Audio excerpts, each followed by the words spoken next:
మన పాఠం పేరేంటంటే మహాజ్ఞానం తూర్పు దేశాల్లో ఉన్నదా. పాఠం పేరేంటి? తూర్పు దేశాల్లో ఉన్నదా. ఓకే, నేను ఫస్ట్ ఇంట్రొడక్షన్కి వచ్చేసరికి లోకంలో జ్ఞానం అని దేన్ని అనుకుంటుంది? అసలు లోకంలో జ్ఞానం అని దేన్ని అనుకుంటుంది? లోకం దేన్ని జ్ఞానం అనుకుంటుంది అని ఆలోచిస్తే, ఒకప్పుడు ఎలా అంటే మనిషి జ్ఞాని అయ్యాడు, మనిషి అభివృద్ధి అయ్యాడు అని చెప్పడానికి దేన్ని సూచికగా చెప్తారు అంటే, ఒకప్పుడేమో నడిచే వాళ్ళమండి, ఒకప్పుడేమో ఒక ప్రదేశం నుంచి ఇంకో ప్రదేశానికి వెళ్ళాలంటే నడిచే వాళ్ళమండి. కానీ ఇప్పుడైతే భూమి మీద నడవడం కాదు, పరిగెత్తడం కాదు, డైరెక్ట్ ఆకాశంలో విమానాల్లో ప్రయాణిస్తున్నాం. ఒకప్పుడైతే ఒక ఊరి నుంచి ఇంకొక ఊరికి వెళ్ళాలంటే కాలినడకనో లేదంటే గాడిదల మీదనో ఒంటెల మీదనో ఎక్కి అలా వెళ్ళేవాళ్ళం. ఇప్పుడైతే భూమి మీద అసలు భూమి మీదే ఎన్ని సౌకర్యాలు ఉన్నాయి. ఆటోలని, కార్లని, బుల్లెట్ ట్రైన్లని, ఇంకా టెక్నాలజీ అభివృద్ధి పొందేసరికి మనం కళ్ళు మూసి కళ్ళు తెరిచేలకు మనం ఎక్కడ ల్యాండ్ అవ్వాలనుకుంటామో అక్కడ ఉంటామంట. అండర్ గ్రౌండ్ ట్రైన్స్ని, ఎంత డెవలప్ అయిపోయింది సమాజం. అలాగే ఆకాశంలో ప్రయాణించడం, సముద్రంలో ప్రయాణించడం. అంటే మనిషి అభివృద్ధి అనగానే తాను కనుగొన్న ఆవిష్కరణలను చూపించుకుంటున్నాడు, అదే జ్ఞానం అనుకుంటున్నాడు, అంతే కదా. అలాగే రోగాలు, ఒకప్పుడైతే చిన్న చిన్న రోగాలను కూడా నయం చేయడం చాలా కష్టం ఉండేది. ఒకప్పుడు కలరా అనే రోగం ఉండేది, దాన్ని నయం చేయడానికి అది వస్తే ఇంక చనిపోయినట్టే. కానీ ఇప్పుడు ఎన్నో రోగాలకి అసలు ఈజీగా మందులు రావడం కానీ, అసలు ఎన్నో రోగాల్ని నయం చేయడం కానీ. ఒకప్పుడు కళ్ళు లేకపోతే ఇంకా కళ్ళకి ఏదైనా డ్యామేజ్ అయితే ఇంకా గుడ్డోలుగానే ఇంకా వాళ్ళు ఉండిపోయేవారు. కానీ ఇప్పుడైతే స్పెట్స్ అని, ఇంకా I replacement therapies, artificial organs. ఒకప్పుడు ఏదైనా చేయబోయిందనుకో ఇంకా చేయలేనట్టే. కానీ ఇప్పుడైతే ఆర్టిఫిషియల్ హ్యాండ్స్ కానీ అట్లా చాలా ఉన్నాయి కదా. అంటే వీటిని బట్టి ఏమనుకుంటున్నారంటే, అంటే వైద్యంలో అభివృద్ధి పొందడం కానీ, ఒక రవాణా శాఖలో అభివృద్ధి పొందడం కానీ, టెక్నాలజికల్ పరంగా అభివృద్ధి పొందడం కానీ, ఎలక్ట్రానిక్ పరంగా కానీ, మెకానికల్ పరంగా కానీ. అది మనిషి రాతి యుగం నుంచి రాకెట్ యుగం అంటారు ఈ యుగాన్ని, అంతగా అభివృద్ధి పొందాడు. కాబట్టి దీన్ని జ్ఞానం అనగానే మనిషి యొక్క అభివృద్ధిని, సామాజిక అభివృద్ధిని ఏమంటున్నారంటే జ్ఞానం అని నేడు సమాజం ఉంటుంది. ఓకేనా? ఇంతవరకు ఇంట్రొడక్షన్ అనగానే లోకంలో జ్ఞానం అని దేని అనుకుంటుంది అని చెప్పి దాని గురించి రాయాలి. ఓకేనా? ఒక చదువు విషయంలో బాగా చదువుకుంటే జ్ఞాని అనుకుంటున్నాడు. ఒక వైద్య విషయంలో కొత్త రోగాలకు మందులను కనిపెట్టడం, కొత్త కండిషన్స్ని. ఇప్పుడు ఏంటంటే జెనెటికల్గానే ఇప్పుడు ఏదైనా రోగాలు అవ్వాలంటే కొన్నిసార్లు జీన్స్ కూడా కారణమవుతాయి కదా. బయటకు కనిపించే వాటిని నయం చేయడం కాకుండా లోపలే జెనెటికల్గానే నయం చేయడం, జీన్ థెరపీ అని. అసలు పుట్టుకొచ్చే రోగాన్ని నయం చేయడంలో కానివ్వండి, టెక్నాలజికల్ పరంగా కానివ్వండి, ప్రతి ఒక్క విషయంలో మనిషి అభివృద్ధి చెందుతుందంటే దీన్నే జ్ఞానం అనుకుంటున్నాడు. ఓకేనా? లోకం దేన్ని జ్ఞానం అనుకుంటుందో ఫస్ట్ మనం చెప్పాలి, అదే ఇంట్రొడక్షన్. ఆ తర్వాత అసలు ఇంతకీ జ్ఞానం అంటే ఏంటి? దేవుడు జ్ఞానం అన్నదానికి బైబిల్లో ఇచ్చిన నిర్వచనం ఏంటి? ఎందుకంటే దేవుని ఆలోచనలు వేరు, లోకంలో ఉండే వాళ్ళు చెప్పే అర్థాలు వేరు, దేవుడి ఆలోచనలు వేరు. అంతేనా కాదా? అంతే కదా. అయితే దేవుడు ఇంతకీ ఏం చెప్తున్నాడు? జ్ఞానం అంటే ఏంటి అని బైబిల్లో రాయబడింది ఏంటి అని మనం చూడగలిగితే, యోబు గ్రంథం 28వ అధ్యాయం 1వ వచనం. యోబు గ్రంథం 28వ అధ్యాయం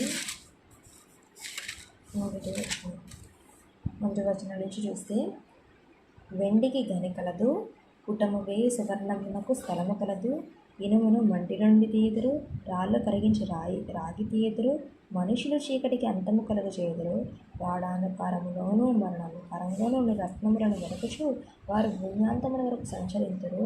జనులు తిరుగు స్థలములకు చాలా దిగువగా మనుషులు సొరంగములు త్రవ్వుదురు. వారు పై సంచరించుచున్న వారి చేత మరువబడుదురు. అచ్చట వారు మానవులకు దూరముగా నుండి ఎటు అటు అల్లాడుచుందురు.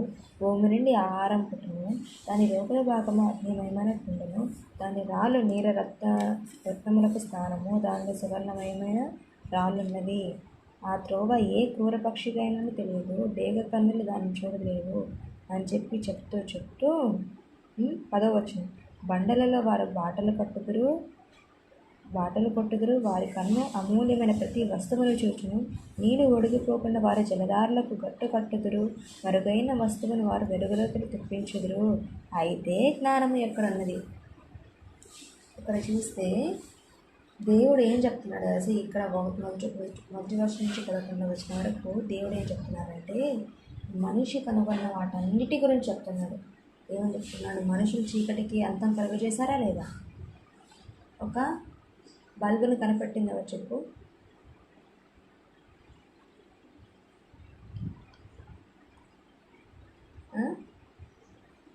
Very good, Thomas Alva Edison బల్బును కనిపెట్టాడు. అంటే చీకటికి అందం కలుగజేశాడా లేదా? వచ్చేసింది. అంటే మనుషులు కనిపెట్టిన వాటిని ఒక బల్బును కనిపెట్టడం విషయంలో కానివ్వండి, అలాగే నీటికి స్టోర్ చేయడానికి, నీటికి అడ్డుకట్టలు వేయడానికి డ్యామ్స్, ఓకేనా, డ్యామ్స్ని నిర్మించడం విషయంలో కానివ్వండి, అలాగే మనిషి భూమిలో ఎన్నో గనులను మనిషి కనుగొన్నాడు. బంగారాన్ని, రాగిని, వెండిని, అలాగే డైమండ్స్ని, భూమిలో ఉన్న దేవుడు దాచిన వాటన్నిటిని మనిషి కనుగొన్నాడా లేదా? ఇట్లా మనిషి ఆవిష్కరించిన వాటన్నిటి గురించి దేవుడు చెబుతూ ఇవన్నీ ఏ క్రూర పక్షి కానీ ఏ భూజంతువు కానీ కనిపెట్టలేదు. మనిషి కనిపెట్టినన్ని ఏ జంతువైనా కనిపెట్టిందా చెప్పు? మనిషి ఫోన్ కనిపెట్టాడు, జంతువు ఫోన్ కనిపెట్టిందా? లేదంటే ఏదైనా ఏనుగు అంత పెద్దగా ఉంటుంది అదేమైనా కనిపెట్టిందా? లేదంటే ఆకాశంలో తిరిగే పక్షులు ఏమైనా కనిపెట్టాయా మనిషి కనిపెట్టినట్టుగా? లేదు. మనిషి ఎంత టెక్నాలజీ గలవాడు, ఇన్ని ఆవిష్కరణలు చేశాడు అని చెప్పి దేవుడు బైబిల్లో చెబుతూ ఇంత టెక్నాలజీ పరంగా ముందేమని చెప్పుకున్నాము? నాకు ఇంత టెక్నాలజీ ఉంది అని అనుకోవడం బట్టే కదా మనిషి జ్ఞాని అనుకుంటున్నాడు. అయితే ఈ టెక్నాలజీ గురించే దేవుడు బైబిల్లో చెప్తూ 12వ వచనంలో ఏమన్నాడు? అయితే జ్ఞానం ఎక్కడ దొరకను. అర్థమైందా? ముందేమో మనమేమనుకున్నాము? టెక్నాలజీని బట్టి మనిషి ఇన్ని ఇన్వెన్షన్స్ చేశాడు కాబట్టి జ్ఞాని అనుకున్నాం. కానీ దేవుడు అదే చెబుతూ మనిషి ఇంత డిస్కవర్ చేశాడని చెప్తూ అయితే జ్ఞానం ఎక్కడ దొరుకును అనేసాడు. అంటే ఇది జ్ఞానం కాదా? నేను ఇది కనిపెట్టాను సో జ్ఞాని అని మనిషి అనుకుంటున్నాడు. కానీ దేవుడు ఏమన్నాడు? అయితే జ్ఞానం ఎక్కడ దొరుకును అని అన్నాడంటే ఇదంతా జ్ఞానం కాదా? చెప్పు, జ్ఞానమా కాదా? ఇదంతా జ్ఞానం కాదు కాబట్టే నువ్వు ఎన్ని కనిపెట్టినా అయితే జ్ఞానం ఎక్కడ దొరుకును అని అన్నాడంటే ఇదంతా జ్ఞానమా? కాదు. అర్థమైందా? పాయింట్ అర్థమైంది ఇక్కడ. అయితే ఇంతకీ అది ఎక్కడ ఉండిద్ది? జ్ఞానం ఎక్కడ ఉండిద్దో అని చెప్పడం కంటే అదే యోబు గ్రంథంలో అసలు జ్ఞానం ఎక్కడ ఉండదో ఒక హింట్ ఇచ్చాడు. ఓకే, ఏమని ఇచ్చాడంటే 13వ వచనం, యోబు గ్రంథం 28వ అధ్యాయం 13వ వచనంలో, నరులు దాని విలువను ఎరుగరు, ప్రాణులున్న దేశంలో అది దొరకదు. జ్ఞానం ఎక్కడ ఉండదు? ప్రాణులు ఉన్న దేశంలో ఏముండదు? జ్ఞానం ఉండదు. ఫస్ట్ ఏం నేర్చుకున్నాం? లోకంలో జ్ఞానం అని దేన్ని గురించి చెప్పుకుంటారో దాన్ని తెలుసుకున్నాం. అయితే దేవుడు బైబిల్లో దేని జ్ఞానం అన్నాడో దాని గురించి కూడా తెలుసుకున్నాం. దేని జ్ఞానం అన్నాడు? లోకంలో ఉండే వీళ్ళు టెక్నాలజీ పరంగా అనుకుంటే దాన్ని దేవుడు జ్ఞానం అనేది కన్సిడర్ చేయలేదు. అది మనం తెలుసుకున్నాం. ఓకేనా? అయితే జ్ఞానం ఎక్కడ దొరకదు? ప్రాణులున్న దేశంలో. అసలు ప్రాణులు లేని దేశం ఎక్కడైనా ఉందా భూమి మీద? దోమలు లేని దేశం అయితే ఫ్రాన్స్. పాములు లేని దేశం అయితే హవాయ్ ఐలాండ్. మరి ప్రాణం లేని దేశం ఏది భూమి మీద? భూమి మీద ప్రాణం లేని దేశమే లేదు. అంటే యోబు గారి కాలానికి భూమి మీద జ్ఞానం ఉందా? లేదు. ఎందుకంటే యోబు గారి కాలానికి భూమి మీద జ్ఞానం అనేది శరీరధారిగా ఇంకా జన్మించలేదు. మరి ఇంతకీ జ్ఞానం అంటే ఎవరు? ఇప్పటి వరకు ఈ లోకంలో మనం అనుకుంటున్న జ్ఞానం అంతా జ్ఞానం కాదు అని అర్థమైంది. మరి ఇంతకీ జ్ఞానం అంటే ఎవరు? ఎవరు జ్ఞానం అని మనం చూడగలిగితే సామెతల గ్రంథం 8వ అధ్యాయం 1వ వచనం. సామెతల గ్రంథం 8వ అధ్యాయం 1వ వచనం.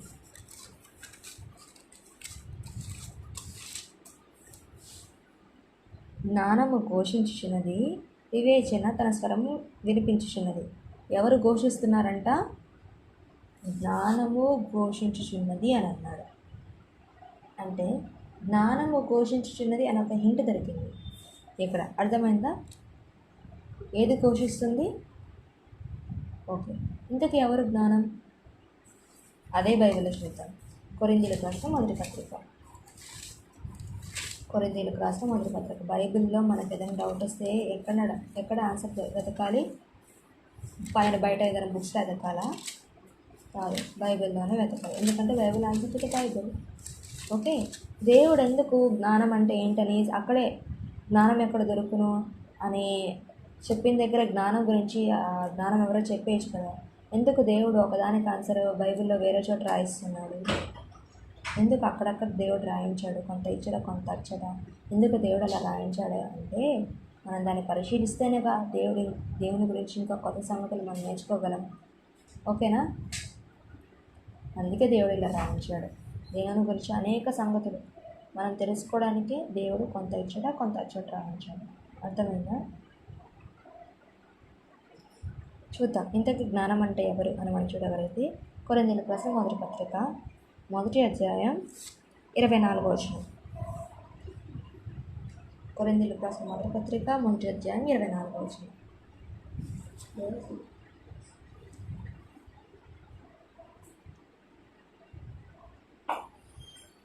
చివరి వచనంలో చూస్తే చివరి మాట, క్రీస్తు దేవుని శక్తియు దేవుని జ్ఞానమునై ఉన్నాడు.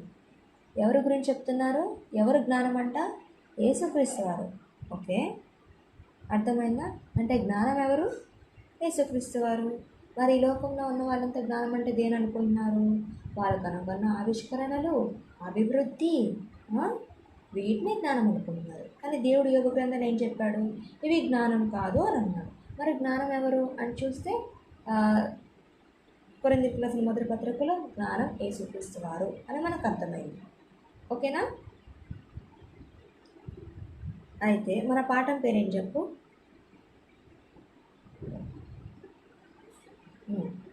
అయితే ఇప్పుడు జ్ఞానం ఎవరో అర్థమైంది. అయితే ఈ తూర్పు దేశాలేంటి అని మనం ఆలోచిస్తే జనరల్గా మనం ఈ భూమిని జియోగ్రఫికల్గా మనం రిప్రజెంట్ చేయడానికి భూమిలో ఉన్న దేశాలను, ప్రాంతాలను, ఖండాలను జియోగ్రఫికల్గా రిప్రజెంట్ చేయడానికి మనం మ్యాప్ బట్టే కదా మనము ఇది ఇండియా, ఓకే, ఇది ఆస్ట్రేలియా, ఇది శ్రీలంక, చైనా అని మనం కనిపెడతాం. ఓకేనా? అయితే భూమంతటికి మధ్యలో ఉన్న మిడిల్ పాయింట్ ఏంటంటే మధ్యధరా సముద్రం. ఓకేనా? ఏంటిది? మధ్యధరా సముద్రం. ఈ మిడ్ పాయింట్ నుంచి ఈస్ట్ తూర్పు వైపు కొన్ని ప్రదేశాలు ఉన్నాయి. ఏంటంటే ఇండియా, చైనా, పాలస్తీనా, ఇజ్రాయెల్, ఇవన్నీ తూర్పు పక్క ఉన్నవి. ఉత్తరమేమో కొన్ని ప్రాంతాలు ఉన్నాయి. దక్షిణాన సౌత్లో కొన్ని ప్రాంతాలు ఉన్నాయి. అలాగే వెస్ట్ సైడ్ కొన్ని ప్రాంతాలు ఉన్నాయి. అంటే ఈ భూగోళానికి మధ్యన ఉన్నది ఏంటంటే మధ్యధరా సముద్రం. ఓకేనా? మధ్యధరా సముద్రానికి తూర్పునున్న ప్రాంతాలు ఏంటివి? పాలస్తీనా, ఇజ్రాయెల్, అలాగే ఇటు పక్క ఇండియా, చైనా, ఇవన్నీ ఉన్నాయి కదా. ఇవన్నీ ఏంటి? తూర్పు పక్కనున్న ప్రదేశాలు. అయితే జ్ఞానం అంటే ఎవరని తెలుసుకున్నాం మనం. యేసుక్రీస్తు వారు జ్ఞానం. మరి యేసుక్రీస్తు వారు ఏ దేశాల్లో పుట్టారు అని మనం చూడగలిగితే మత్తయి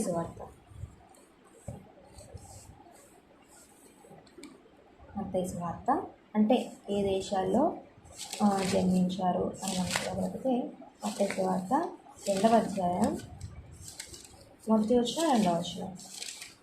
మత్తయి సువార్త 2వ అధ్యాయం 1-2 వచనాలు చూడగలిగితే, రాజైన హేరోదు దినముల యందు యూదా దేశపు బెత్లెహేములో యేసు పుట్టిన పిమ్మట, ఇదిగో తూర్పు దేశపు జ్ఞానులు యెరూషలేమునకు వచ్చి, యూదుల రాజుగా పుట్టిన వాడు ఎక్కడున్నాడు?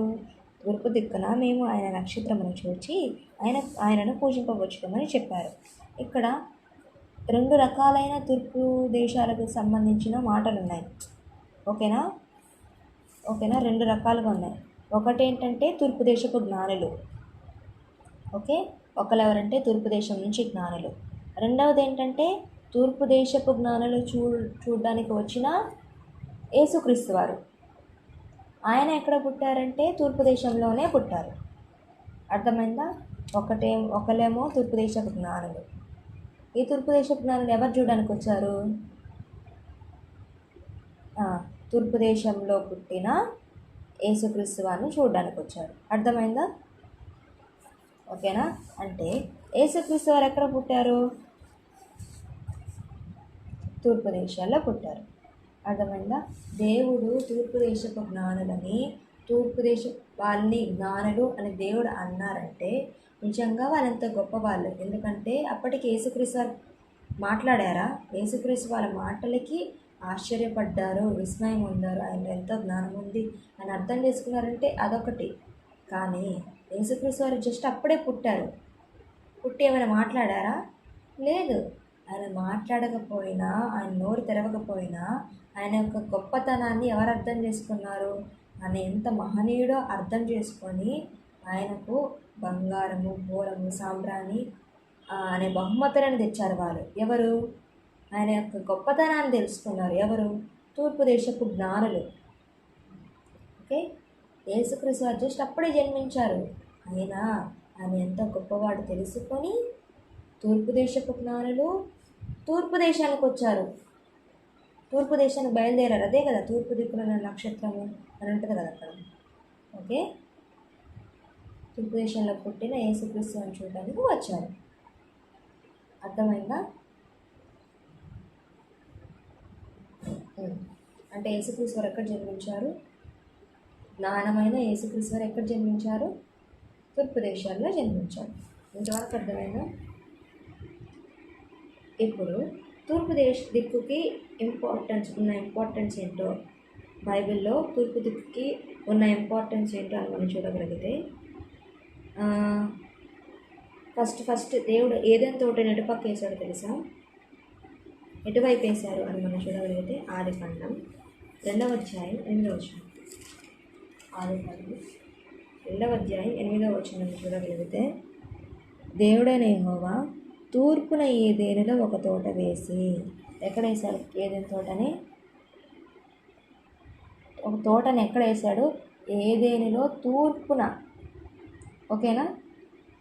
ఈస్ట్లో ఏం వేశాడు? తోట వేశాడు. ఓకేనా? అలాగే ఆదాము గారు హవ్వ గారికి జన్మించిన కుమారుడు కయ్యను తప్పు చేసిన తర్వాత కూడా ఎటువైపు పారిపోయాడు తెలుసా? అది కూడా చూద్దాం. ఆదికాండం 4వ అధ్యాయం 10వ వచనం. ఎటువైపు పారిపోయాడో, ఎటువైపు వెళ్ళిపోయాడో అని మనం చూడగలిగితే 16వ వచనం.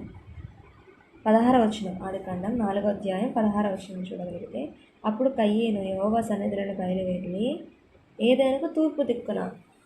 ఎటు వెళ్ళిపోయాడు? కయ్యేను కూడా తూర్పు దిక్కుకే వెళ్ళిపోయాడు.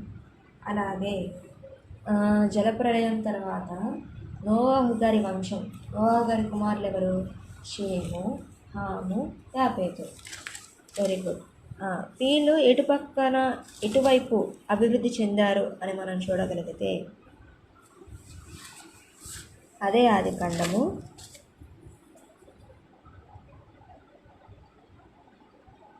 11వ అధ్యాయం 2వ వచనం. ఆదికాండం 11వ అధ్యాయం 2వ వచనం.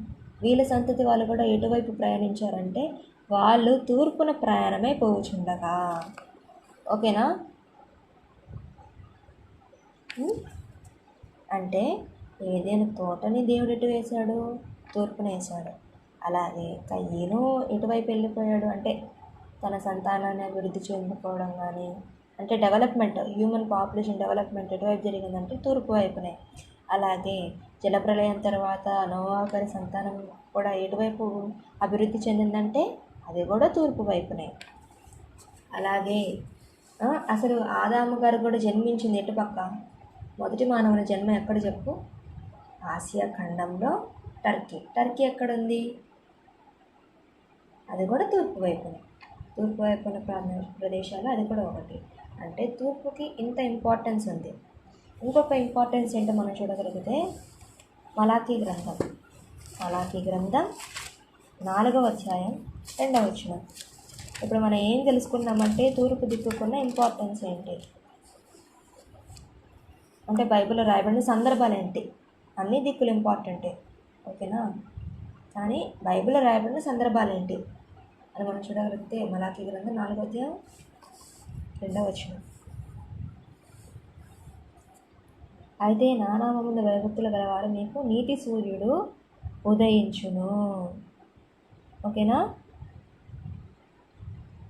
సూర్యుడు ఎటువైపు ఉదయించేది చెప్పు?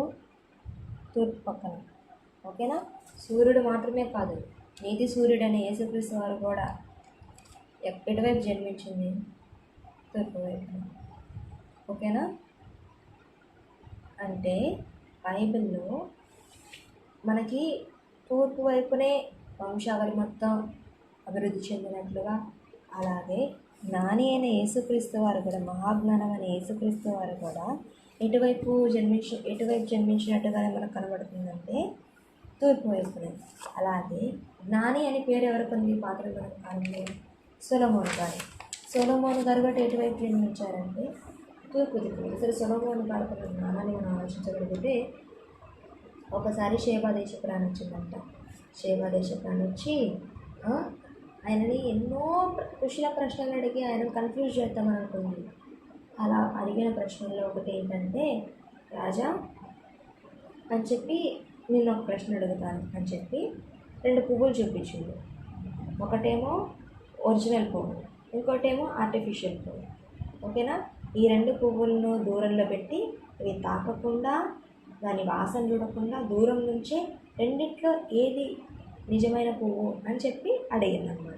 మనమైతే ఏం చేస్తాము? దూరంలో ఉంచితే ఏం చెప్తాము? కొంచెం దగ్గరకు తీసుకురా, లేదంటే వాసన చూసైనా, లేదంటే పట్టుకొనైనా చెప్తాం. దూరం నుంచి ఉంటే చెప్పగలమా? ప్లాస్టిక్ పువ్వులకి ఒరిజినల్ పువ్వులకి ఈ మధ్య తేడా కూడా తెలియక మనకి, అంతేనా కదా? కానీ ఆ సొలొమోను గారి జ్ఞానం చూడండి. వెంటనే ఉద్యానవనం అంటే గార్డెన్ డోర్స్ ఓపెన్ చేయండి అని చెప్పి ఓపెన్ చేస్తే ఏమంటారు ఆ పురుగుల్ని? హనీ బీస్ ఉంటాయి కదా, తేనెటీగలు దేని మీద వచ్చి వాలాయంట? ఏదైతే ఒరిజినల్ పువ్వో దాని మీద వాలిందంట. దాన్ని బట్టి ఏది ఒరిజినల్ ఏది డూప్లికేటో చెప్పేశాడు సొలొమోను గారు. ఆ టైంకి ఆ సమయస్ఫూర్తి చూడు, ఆయన జ్ఞానానికి ఆ సమయస్ఫూర్తి చూడు. అలాగే తల్లి పిల్లల విషయంలో కానీ, ఆ పిల్లలు ఏ తల్లికి చెందిన వాళ్ళు డిక్లేర్ చేయడం విషయంలో కానీ సొలొమోను గారు ఆ టైంలో తీసుకున్న డిసిషన్ చూడు, చేసిన పని చూడు. అసలు సరైన తల్లికి అప్పగించగలిగాడు. ఎందుకంటే దేవుడు ఆయనకు ఇచ్చిన జ్ఞానం. ఇంత జ్ఞాని అయిన సొలొమోను గారు ఎక్కడ జన్మించారంటే ఆయన కూడా తూర్పు దేశాల్లోనే జన్మించారు. ఓకేనా? అందుకే అసలు సొలొమోను గారి టైంకే తూర్పు దేశాల్లో జ్ఞానం ఉంది అని చెప్పి దేవుడే బైబిల్లో రాయించాడు. అది మనం చూడగలిగితే మొదటి రాజుల గ్రంథం 4వ అధ్యాయం 29-30 వచనాలు చూడు బైబిల్లో. మొదటి రాజుల గ్రంథం, రాజుల మొదటి గ్రంథం 4వ అధ్యాయం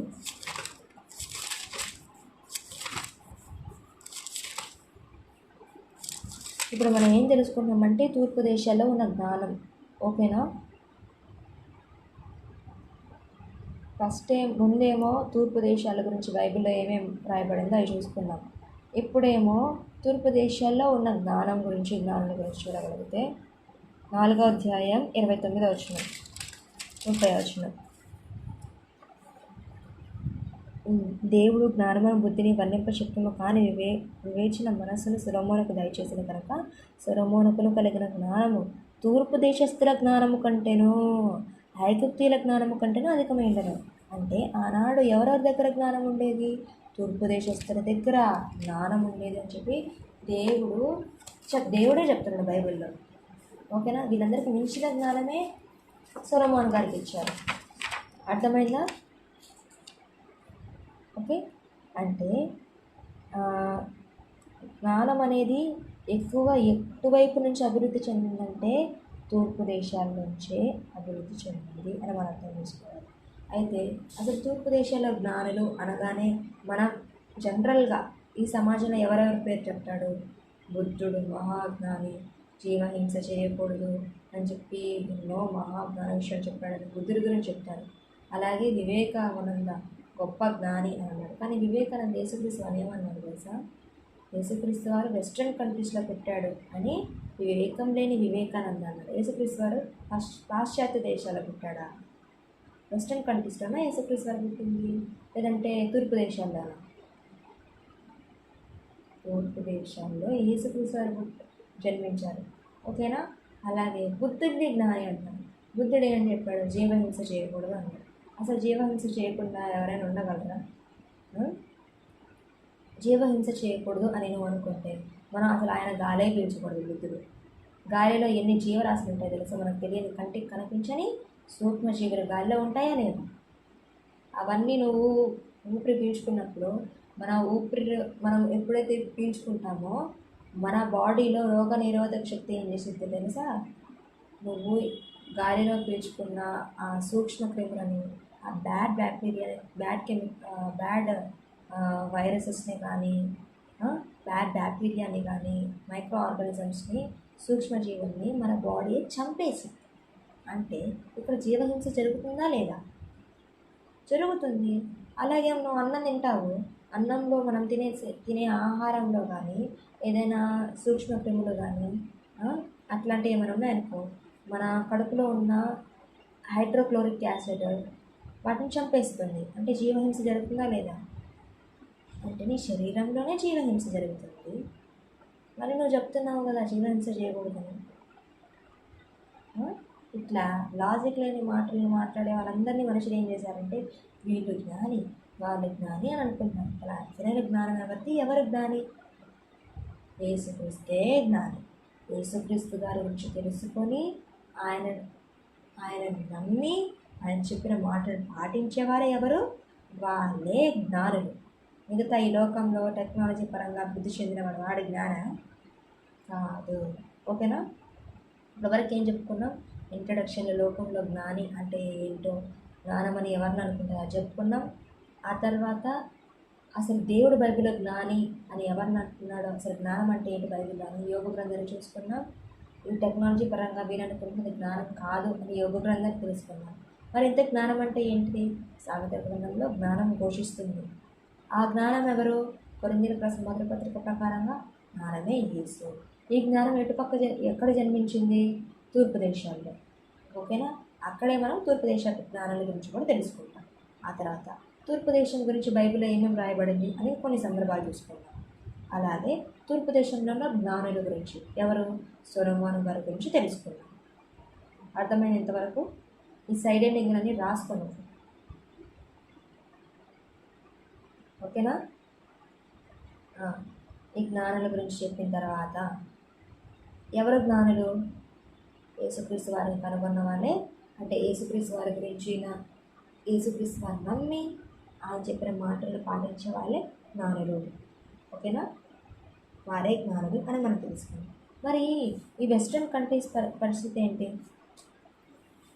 వీరి పరిస్థితి ఏంటి అని మనం ఆలోచిస్తే వీళ్ళు ఎలా తయారయ్యారు తెలుసా? ఒకప్పుడైతే వాళ్ళ చదువుల్లో కూడా బైబిల్ అనేది ఉండేది.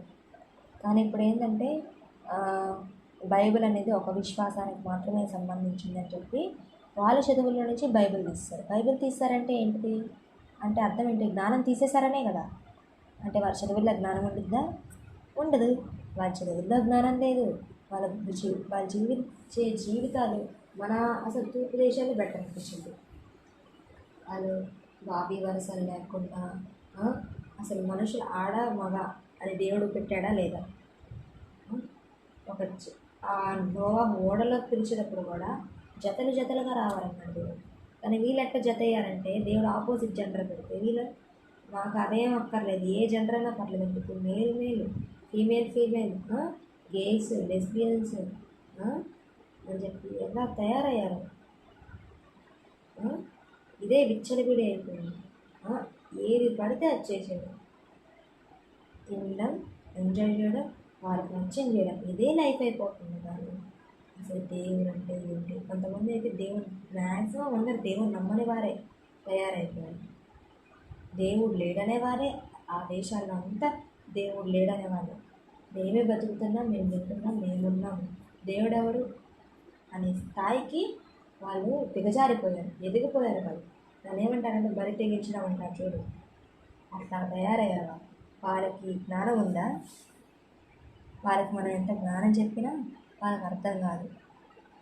ఓకేనా? ఒకప్పుడు ఏంటంటే ఈ లియోనార్డో డావిన్సీ వీళ్ళని జ్ఞానులు మహానుభావులు అనుకునేవారు. కానీ ఈ లియోనార్డో డావిన్సీ ఏం చేశాడో తెలుసా? ద లాస్ట్ సప్పర్ అని ఒక పెయింటింగ్ గీసి యేసుక్రీస్తు వారికి భార్య ఉంది, ఆమె పేరు మగ్దలేని మరియా అని చెప్పారు. యేసుక్రీస్తు వారికి భార్య అంటే యేసుక్రీస్తు వారు డైరెక్ట్ బైబిల్లో చెప్పుకునేవాడు కదా.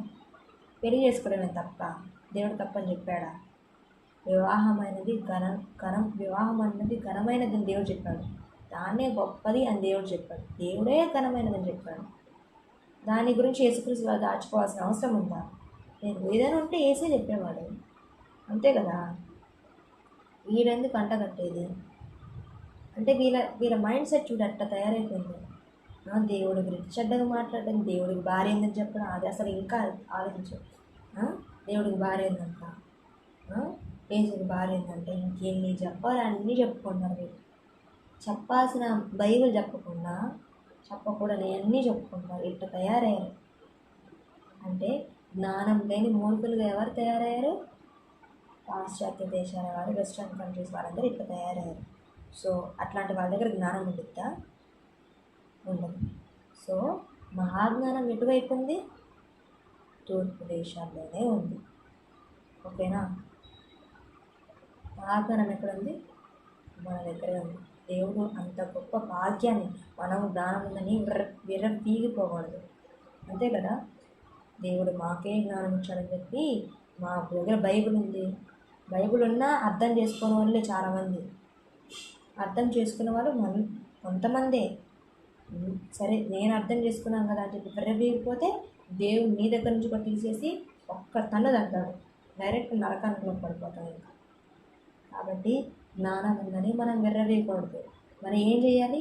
దేవుడు జ్ఞానం ఇచ్చాడు నాకు అని కృతజ్ఞత కలవారమై, కృతజ్ఞత దేవుడు ఎవ్వరికి ఇవ్వని గొప్ప భాగ్యాన్ని, దీనులము, చదువులేని వారం మనము, అట్లాంటి అభాగ్యులమైన మనకు తన మహోన్నతమైన జ్ఞానాన్ని దేవుడు మనకి ఇచ్చాడని పాదాల దగ్గర పడి కృతజ్ఞత గలవారమై ఈ జ్ఞానాన్ని మనం అనుసరిస్తూ అనేక మందికి బోధించే వాళ్ళుగా మనం మారాలి.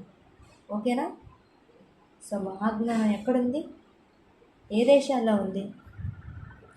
తూర్పు దేశాల్లో ఉంది. దేవుడు ఎవరికి ఆ గొప్ప భాగ్యాన్ని ఇచ్చాడంటే తూర్పు దేశాల్లో ఉన్న మనకి ఆ గొప్ప భాగ్యాన్ని ఇచ్చాడు. దానికి మనం దేవుడికి ఎంతో రుణపడాలి. అసలు నిజంగా దేవుడు అసలు ఈ జ్ఞానాన్ని మనకి ఇవ్వకపోతే మనం ఎలా బతుకునేవాళ్ళం ఆలోచించు. మనం ఏమైనా ఆలోచించేవాళ్ళం దేవుడి గురించి.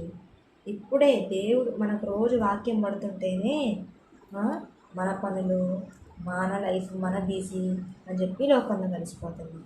అసలు దేవుడు కానీ, దేవుని భయం కానీ, జ్ఞానం కానీ లేకపోతే ఎట్లుండేవాళ్ళం? మనం లోకంలో ఎలా కలిసిపోయి ఉండేవాళ్ళం? దేవుణ్ణి ఎంత బాధ పెట్టి ఉండేవాళ్ళం? మన మాటల చేత, మన క్రియల చేత. అసలు ఏమన్నా మన జీవితం ఎలా ఉండేది చెప్పు? ఇంత రోజు వాక్యం ఏంటంటేనే మనము తప్పులు చేస్తూనే ఉన్నాం, చేయకుండా ఉన్నామా చెప్పు? ఉం? చేస్తూనే ఉన్నాం. దేవుడు గద్దిస్తూనే ఉన్నాడు, మనం తప్పులు చేస్తూనే ఉన్నాం. ఉం? అలా ఉండకూడదు. ఇంత జ్ఞానం దేవుడు ఇచ్చాడు కాబట్టి, ఇంత జ్ఞానం ఇచ్చిన దేవుడు కృతజ్ఞతగా దేవుడు ఏం చెప్పాడు? ఇంత జ్ఞానం ఇచ్చి మంచిగా బ్రతకండి, నన్ను బాగా ప్రేమించండి, అందరికంటే ఫస్ట్ నన్ను ప్రేమించండి, ముందువరే పొరుగు అని ప్రేమించండి. మంచిగా దేవుడు చెప్పాడు కదా, అంతే కదా దేవుడు చెప్పింది. దేవుడు చెప్పినట్టు బ్రతుకుదాం. ఓకేనా? ఇంత గొప్ప జ్ఞానం ఇచ్చినందుకు, దేవుడు మన తూర్పు దేశాల్లో ఇంత జ్ఞానం ఇచ్చినందుకు మన కృతజ్ఞత కలిగి అని చెప్పినట్టుగా బ్రతుకుదాం. ఓకేనా? ప్రార్థన చేసుకుందాం.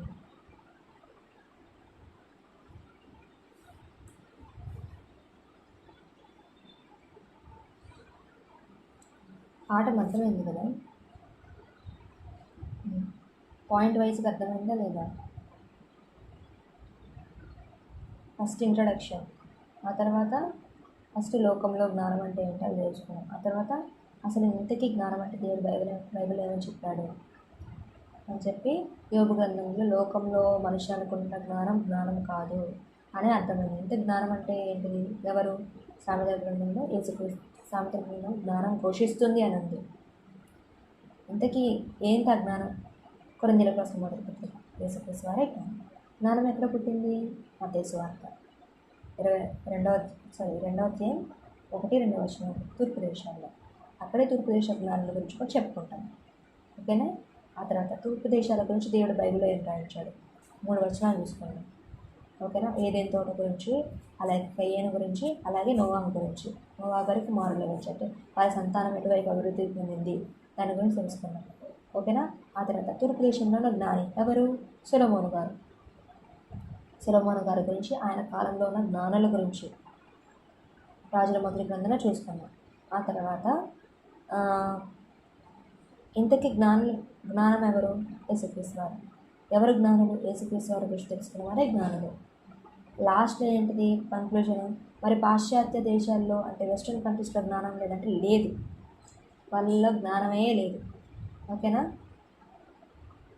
వాళ్ళ జ్ఞానాన్ని విసర్జించేశారు, అది మెయిన్. సో ఇంత గొప్ప జ్ఞానం తెలుసుకున్న మనము విర్రవీగి గర్వపోతుల్లాగా, దేవునికి నచ్చని అహంకారుల్లాగా మారకుండా ఆయన కృతజ్ఞత కలిగి ఆయన చెప్పినట్టుగా బ్రతకడానికి ప్రయత్నిద్దాం. ఓకేనా? అంతే పాఠం, చాలా ఈజీ. ఓకేనా? ప్రార్థన చేసుకుందాం.